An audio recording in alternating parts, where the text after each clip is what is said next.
do final de semana, que foi Palmeiras e Cruzeiro no Allianz Parque. O jogo que todo mundo aqui já sabia da dificuldade. O Palmeiras, apesar ali de não ter o... Obrigado, mãe, eu te amo. Apesar de realmente não ter o Estevão também, continua sendo um time extremamente competitivo. Abel Ferreira, todo mundo já sabe. Estevão e Piquerez, exatamente, que são duas perdas grandes, né?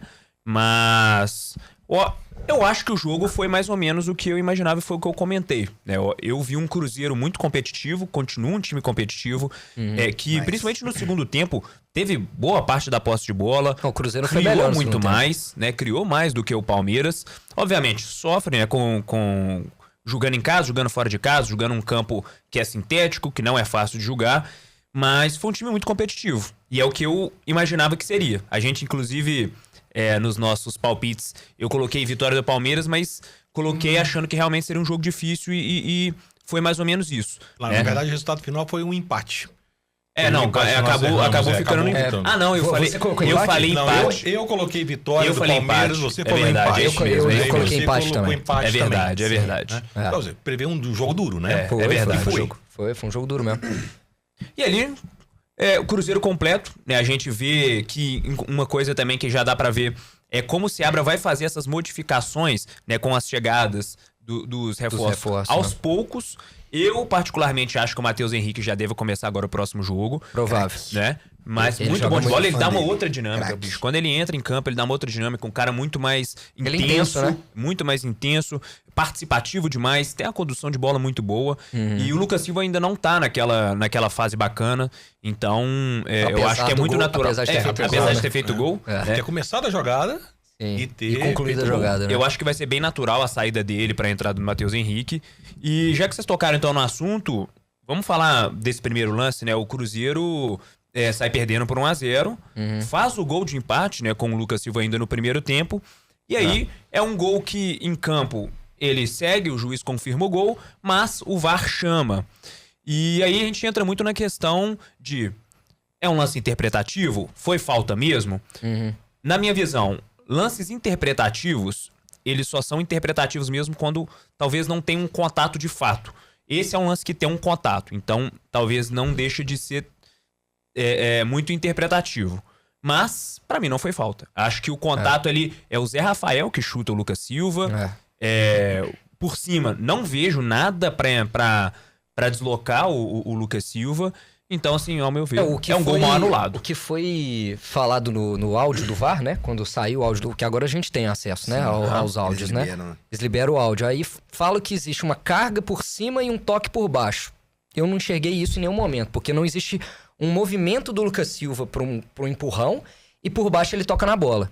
Então, assim, eu gostaria, sinceramente, eu acho que seria muito interessante, assim como os jogadores e os técnicos têm que vir a público explicar por que às vezes errou um lance, por que errou uma substituição. Acho que o árbitro tinha que vir a público às vezes pra explicar algumas decisões. Concordo demais com isso, cara, porque assim, não deu pra entender muito bem o critério do árbitro durante o jogo. Porque no primeiro tempo, pelo menos na minha interpretação, ele tava deixando o jogo correr bastante. Vários contatos como esse que ele marcou aconteceram várias vezes no primeiro tempo e ele deixou o jogo seguir, tem que seguir mesmo. Lance pro Cruzeiro, lance pro Palmeiras, ele deixou seguir. Esse lance ele marcou a falta. Pra mim não foi falta, e aí você tem um lance de interpretação, que por si só não deveria caber a revisão do VAR. No segundo tempo, ele muda completamente o critério dele e começa a marcar tudo quanto é tipo de falta. Sentiu, né, a pressão ali da... E isso, de uma certa forma, prejudicou o Cruzeiro. Porque, assim, não significa que o Cruzeiro, se fosse pro intervalo com empate, que ganharia o jogo. Poderia perder de qualquer jeito. Essa é uma avaliação interessante também. Poderia perder de qualquer forma. Só que é diferente você ir pra um jogo... pro intervalo com empate ou derrota. O Seabra até fala na coletiva que é muito difícil quando você precisa fazer 2 gols pra empatar um jogo de 1-0. Que tá 1-0. Então, assim, é muito complicado isso. E o segundo tempo, com o juiz picotando mais o jogo, é melhor pro Palmeiras, né? O Cruzeiro, até falando especificamente do jogo, assim, fez um jogo melhor do que pareceu pelo resultado, assim. Principalmente no segundo tempo que você comentou. Trocou bem passe, assim, rodou bastante a bola. Não conseguiu ser efetivo, né?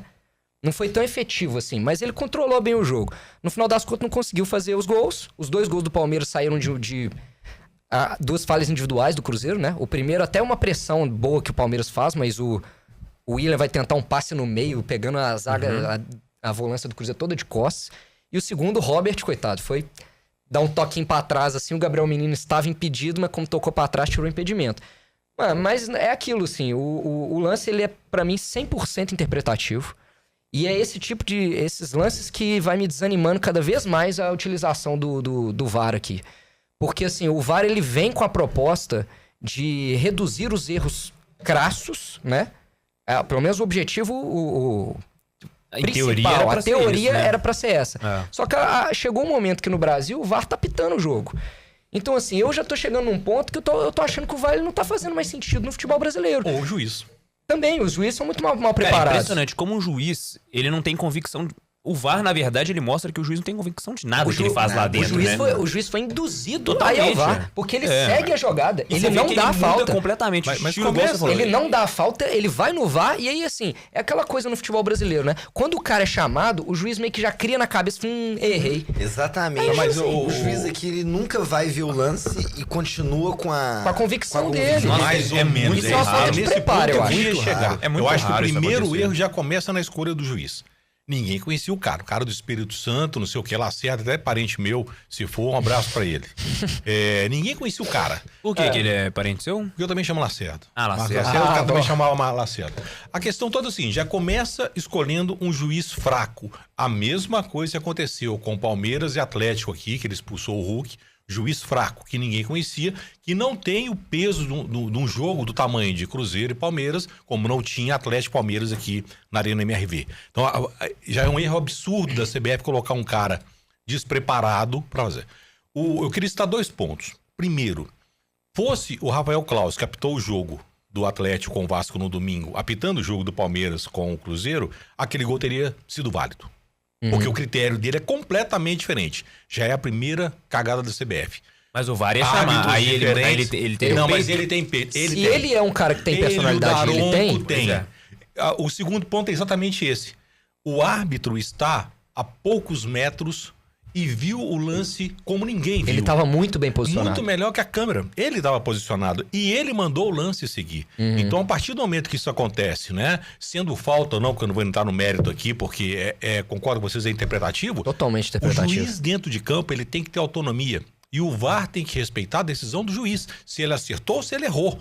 Não é um caso claro para mim de uma falta... que o juiz não viu, ou que foi um lance de jogo que o juiz, naquele momento, entendeu que não era falta. Não era falta. E ele não estava dando esse contato no primeiro tempo inteiro. Mais à frente do lance, se não estivesse de costa pro lance e não tivesse visto, eu acho válido. Olha, vai lá, aconteceu um lance lá que você não viu. Não, o lance tem que ser revisado, porque todo lance de gol é revisado. Agora, eu concordo com você, Davi, porque se é pro VAR revisar toda a falta de campo com o juiz, esquece o juiz ou esquece o VAR. Né? Então, exatamente isso. Alguma coisa está errada. Então, esses são esses 2 pontos. A falta de autonomia do árbitro e a mudança de critério de um árbitro para o outro. Um árbitro que teria coragem de marcar ou não a falta, como um Daronco, como o Klaus, que é o melhor árbitro do Brasil hoje, na minha opinião. E depois de a gente bater esse papo aqui, eu trouxe algumas telas aqui pra gente ver alguns números interessantes sobre a arbitragem no Brasil. Porque, cara, apesar dessa discussão toda, a gente vai falar do jogo do Flamengo também, eu continuo achando, os clubes são os maiores responsáveis pela péssima arbitragem que nós temos. Não adianta colocar a culpa na CBF. É aquele ditado, né? Todo mundo quer o gelo, mas ninguém enche a forminha. O que aconteceu no dia seguinte? Os times aqui no Brasil, eles realmente não fazem por onde pra ter uma melhora, mas reclamar... O que aconteceu no dia seguinte? O Cruzeiro vai apresentar um ofício à CBF que... Vai mudar nada. Deus, não vai pra nada. Mas até hoje os caras não entenderam isso. Mas eu acho que existe uma responsabilidade da CBF também em profissionalização desses árbitros. É a mais culpada, no caso. Pra mim, o principal disso tudo que você tá falando é profissionalização. Vem lá de trás, quando esses caras são formados, o jeito que ele é formado... Por que a gente fala... O VAR aqui no Brasil, ele tá sendo contra tudo que foi de argumento pra ele ser beneficiário pro futebol. Ele tá errando, tá atrasando o jogo... Induz o árbitro ao erro. Induz o árbitro, aí também acho passa muito por essa falta de confiança no árbitro. Ele marca uma coisa, o VAR chama, estamos analisando, vê aqui, aí ele já vai pensando, não, errei, em vez de ele... Manter a convicção dele. Sabe uma coisa que ajudaria muito? Eu acho que ajudaria muito. O juiz não ter o ponto de contato do VAR durante o jogo. Aconteceu algum lance? Levanta a plaquinha lá de fora, vem cá ver. Eu acho assim... Ou na hora da revisão, né? Antigo da Fórmula 1, né? Mais ou menos isso. Ou seja, não deixa o árbitro o tempo inteiro com alguém no ouvido dele buzinando. Né? Eu acho que não dá para buzinar o tempo inteiro e tirar a confiança do árbitro. O que tem confiança, né? Os bons ignoram, né? Agora, os caras estão começando ali, pega um jogo grande, o cara vai ficar, puxa, será que vai rir, será que vai rir? E aquele lance fica lá. Então, assim, aconteceu um pênalti, precisa parar o jogo, alguém lá do lado de fora, né? Talvez o tal do quarto árbitro, que até hoje não descobri pra que ele serve, além de levantar a plaquinha. Pra levantar a plaquinha. Né? Porque não precisava ser quarto árbitro, qualquer pessoa, até o Gandula levantaria a plaquinha, né? Chama o cara, vem cá, olha, aconteceu um lance lá, para o jogo, vem cá ver o que aconteceu. Porque esse negócio do ponto no ouvido do juiz, pelo amor de Deus, o cara não apita mais o jogo. Quem tá apitando é o VAR. E inclusive, eu acho que vai contra a norma da FIFA, que o VAR não interferiria em cartão amarelo e faltas. Isso não tá acontecendo, não. Nada. Por isso a demora de dar um cartão amarelo, por isso a demora de dar uma falta. Alguém vai lá, buzina, o cara vai atrás e marca. Sabe o que é um negócio que me deixa indignado em relação a isso tudo que acontece no VAR? O futebol, desde que ele existe, ele é um esporte de contato. Tudo quanto é tipo de contato, os caras estão revisando. Isso é um negócio que vai totalmente na contramão do que se propõe o VAR. A discussão do VAR dar certo ou não dar certo, ser útil ou não ser, é uma discussão que existe até fora do Brasil. A gente elogia muito aqui, né? Tipo assim, vários lugares elogiam o tanto que a arbitragem, por exemplo, da Inglaterra é uma arbitragem firme. Que os caras... E rápida, né? Rápida, aquela coisa. Eles já estão começando a discutir a possibilidade de não ter o VAR lá mais. O VAR lá é altamente criticado. Porque os caras têm tanta certeza, têm tanta convicção daquilo que eles marcaram no campo, que não precisa de interferência. Você viu um jogo da Champions, nem parece que nem parece que existe o VAR. Eu entendo que tem os lances, por exemplo, rolou um escanteio, sobrou um braço, uma cotovelada ali, um lance possível para cartão vermelho que o juiz não viu. Beleza, o árbitro... Ele é um ser humano, ele não vai ver tudo que acontece dentro do campo. Então, realmente, pode acontecer um lance ali, um pisão que o juiz não viu, alguma coisa nesse sentido. Beleza, isso aí eu até entendo a proposta que tem o VAR para esse tipo de lance. Só que ele não está seguindo à risca aquilo que ele foi proposto. Então, assim, qual que é a lógica de você ter? Não é muito mais fácil você profissionalizar o árbitro, fazer um processo de profissionalização forte com ele. O árbitro, a partir de agora, vai virar árbitro, vai ganhar para aquilo ali, vai ser a profissão dele. Salário. Vai ganhar um salário digno para aquilo ali. Bancado pelos clubes. A solução para mim passa pela federação, que seja, pelos clubes, isso aí é uma discussão... E aí você monta toda uma estrutura forte que já vem lá de baixo. Exatamente, entendeu? Que é a mesma coisa que acontece nas grandes ligas dos Estados Unidos, na NFL, na NBA, o beisebol. O beisebol é tão louco que ele tem... ele é tão interpretativo que ele tem um retângulo imaginário, o cara fica lá atrás sabendo se a bola entrou ou não naquele retângulo. É claro que tem muita crítica, mas eles são tão bem preparados que eles têm essa noção, né, daquilo que é subjetivo. Agora, os jogadores ajudam, a torcida ajuda, né? Você tem um ambiente para isso. Você tá falando de mão hoje na cara, que é expulsão. Cara, isso também virou uma putaria, né? Assim, o cara encostou a mão aqui assim, o cara já tá caindo. Chama o CTI, chama a UTI pro cara, chama a ambulância. É isso que eu tô querendo dizer, assim. Eu tava até discutindo isso com um amigo recentemente sobre o VAR. Assim, por mais absurda, às vezes, que seja uma falta, pensa numa falta de jogo que acontece, vamos supor, o cara deu uma entrada violentíssima, assim, deu um pisão na canela do cara. Todo mundo vai falar, pô, cartão vermelho, né? Óbvio, né? Todo mundo vai olhar e falar assim, que é cartão vermelho. Por mais absurdo que seja, ainda vai ter gente que vai falar assim, não foi. Porque é interpretativo. Não tem como o VAR chamar para lance interpretativo.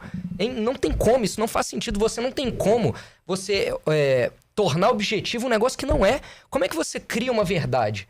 E é isso que o VAR aqui, pelo menos no Brasil, ele tenta fazer. Ele tenta criar uma verdade absoluta de lance que não existem verdades absolutas. Teve gente que achou que foi falta do Lucas Silva. Ok. Interpretação, a visão que a pessoa teve do lance. A gente aqui, pelo menos, acho que nós quatro não concordamos que foi falta. E outra. Teve gente que achou que foi. E aí a gente vai falar pra ele, como é que a gente convence esse cara que não foi? E outra... É tudo visão do jogo. É como você enxerga o jogo, é como você enxerga contato. Outro ponto que eles trouxeram pro VAR que não acontece é exatamente nessa pegada que você tá falando de lances inconclusivos, segue o que foi decidido em campo. E não é o que acontece. Não é o que acontece. Nunca, exatamente. Nunca acontece. Eu, sinceramente, eu acho que eu vou te falar, quando surgiu o VAR e foi passando um tempão, eu falei assim, cara, beleza, eu acho que é importante pro futebol. Hoje eu já tô começando a pensar, tipo assim, olha, eu não quero mais isso. Sabe por quê? Eu falei assim, cara, o que rolou no campo, ficou no campo mesmo. E deixa o VAR pra impedimento e, assim, um lance de cartão vermelho, tipo assim, muito escancarado. Uma cotovelada na cara. Aí beleza. Vermelho, impedimento, beleza. E o impedimento é outra coisa que eu acho delicado também. Ainda é uma regra que a gente teria que discutir ela também. Porque agora, com o VAR no impedimento, com certeza eles vão ficar dando zoom até achar... Que é o que já fazem. Está 1 milímetro ali um pouco à frente. É por isso que eu sou a favor da regra da luz. Sim. A regra da luz, pra mim, é isso, né? Você tem a... Vou pegar o seu copo aqui pra demonstrar pra quem tá em casa aqui. Hoje, eles marcam, né? Naquela câmera lá, hoje eles marcam o impedimento quando tá aqui, né? Sim. A regra da luz pra mim é, se o atacante estiver aqui, passou a luz entre eles, ele tá numa situação que ele tá levando vantagem. Se ele estiver aqui e não passou a luz... Não tem vantagem. Não tem vantagem. Eu acho que é muito mais lógico do que ficar vendo se o dedãozinho do pé que ele não fez a unha tá pra frente ou tá pra trás. É ridículo essa... Essa é a regra copo agora. Essa é a regra que o Wenger tava falando. Então é verdade, a FIFA tá vendo essa possibilidade. Então, Fiquei sabendo que eles estão estudando isso. O Wenger, que foi técnico do Arsenal há muito tempo aí, ele tá trabalhando na FIFA, alguma coisa assim? Ou ele é só o cara que dá pitacos? Tá, né? Não sei. Enfim, ele é só um cara que dá pitacos. Eu ouvi esse papo de que ele tava propondo um negócio de, tipo assim, impedimento é um corpo à frente. Isso, e eu acho que tem que ser mesmo. Qual que é a regra do impedimento? Por que ela surgiu? Pro cara não levar vantagem, certo? O cara não pode levar vantagem. Se eu tô o meu pé tá na frente do seu, que vantagem que eu tô levando? Nenhuma. É uma situação normal, um lance de segundos que aconteceu. Coloca pra gente aquela linha traçada pelo VAR lá na Venezuela, porque aquilo ali é uma palhaçada. Aquilo é maravilhoso. Aquilo ali é uma obra-prima. Em suma, assim... Olha que bacana. Coloca na tela aí pra nós. A aula de trigonometria aqui, cara, o cara fugiu mesmo, isso né? Isso aí foi um negócio bizarro mesmo. Sim, lance legal, né? Endurece mais. Começa tudo errado. Onde é que esse traço na bola? O trem tá em cima da bola, passa em cima do tornozelo do outro e o trem tá totalmente... Compara com a linha da área. Com a linha da área, velho. A distância dessa aqui... Olha, é completamente surreal. Dá pra calcular, tá? Dá pra calcular. Isso é até fácil calcular, porque a gente tem a dimensão da linha da área aqui e tem o ponto de cruzamento das duas linhas. Então fica fácil achar a proporção ali. Será que o cara do VAR torcia pro time de vermelho? Não. Isso é na Venezuela, a gente não pode tomar como base, né? Cara, Mas aqui no Brasil a gente já viu coisa, não fala que é parecida não, mas você viu umas linhas ali, cara, que os caras estavam lembrando aí, de acordo com a... Então, eu tava até relembrando que antes da gente gravar um lance do Cruzeiro na Série B de 22, que acho que é contra o Ituano, se eu não me engano. Que vai um cruzamento pra dentro da área e o Edu faz o gol. Aí a linha, o juiz marca impedimento e aí o VAR traça a linha no defensor que tava, teoricamente, dando... Não, assim, ele traça no cara que não era o último defensor, o penúltimo defensor. Ele traça no outro zagueiro que tava pra trás, que estaria dando impedimento. Só que tinha um outro que tava dando condição. Ou seja, ele simplesmente ignorou a presença daquele zagueiro, que era o último defensor, e marcou o impedimento. Então, tipo assim... Aí a gente pensa, beleza, quem comanda ali são seres humanos, né? Assim, os caras são mal preparados pra comandar a máquina. Isso todo mundo concorda, né? Que muito mais haja ser humano incompetente. Não, claro, assim. Nós vamos ver depois a quantidade de gente que tá ali numa partida de futebol. A gente concorda, gente competente, mas a gente concorda que é o ser humano que faz a máquina ser ruim, né? Assim, por isso que eu falei, a teoria do VAR ela é linda e maravilhosa. Mas, cara, eu já tô começando a discutir se até essa teoria vale a pena. Porque se até os principais campeonatos de futebol do mundo, que a gente elogia a arbitragem, já estão pensando em tirar o VAR porque eles estão vendo que não faz tanto sentido mais, e tem aquele impedimento semiautomático, né? Que nem precisa mais. Na Eurocopa a gente viu agora que tem impedimento semiautomático, então, tipo assim... Sinceramente, o VAR é uma ferramenta interessante. O VAR não é útil. Só que no Brasil, ele vira um anticlímax total, né? Você tem um gol, aí você vai comemorar 5 minutos depois, fica todo mundo parado lá, aí o juiz confirma, aí todo mundo... Essa aí é aquela discussão mais lúdica do futebol, que faz parte também. Mas às vezes demora 10 minutos pra ver um lance que você vê claramente, todo mundo vê ali. Olha, isso pra quem tá no estádio, certamente, você quebra o clima do gol. Certamente vocês três não eram nascidos. Convido a vocês, e todo mundo tá vendo a gente aqui, dá um pulinho na internet e ver a arbitragem da América Latina nos anos 70 e 80. Cara... não tinha nem cartão vermelho. Não tinha cartão vermelho. Ali tinha falta quando saía sangue no cara. Era absurdo. Então é claro, assim, não precisa ir num extremo. Devido às proporções, né? Mas o jogo tinha, né? tinha vida, né? A bola rolava, né? O que interessava era a bola dentro do gol. E não se a mãozinha encostou. Hoje o cara encosta, aí o cara cai, né? Hoje eu posso falar com tranquilidade que eu sou contra o VAR. A verdade é essa. Cara, eu ainda... Me desanimou, tá me desanimando. Ainda não tem essa visão, Isso tá não. me desanimando. Eu gostaria que o VAR tivesse, no Brasil, o mesmo desempenho que tem na Inglaterra. Que não é usado. Não, mas assim, na Inglaterra, na verdade, aconteceu o seguinte... o Wolverhampton ele pediu pra ser banido o VAR, né? O VAR. Foi analisado pela Premier League. A Premier League levou pra todos os... vai atualizar. Não, tá nisso mesmo, por enquanto. Tá isso aí? Tá. A Premier League levou em consideração, viu realmente que não era tão usado, e aí fizeram uma votação, mas foi unânime ali, sem ser o Wolverhampton, o pessoal pediu pra manter, mas realmente fizeram esse estudo pra acabar com o VAR. Acaba sendo uma discussão muito, muito complicada, porque assim, veio pra minimizar o erro, né? Certo? Só que, gente, o futebol é um esporte de erro, gente. Erra, é isso mesmo. Não, e tá errando o futebol é um esporte de erro. Aí eu vou